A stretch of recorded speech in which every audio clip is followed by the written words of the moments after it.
Hi, in front of me is Samsung Galaxy Active Pro, and today I would like to show you how you can record sounds on this device.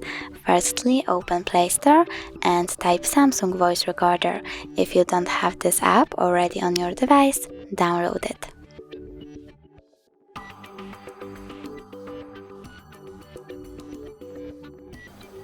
Now open it and tap Allow. Click at the red button to start your recording.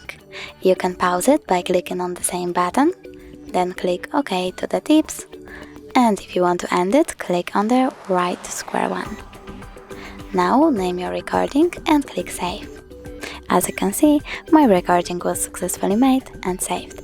If you want to delete it, hold it, click on Delete at the bottom right corner and just turn on Recycle Bin. Then move to Recycle Bin. Thanks so much for watching. If you enjoyed this video, don't forget to leave a like, comment and subscribe. Bye!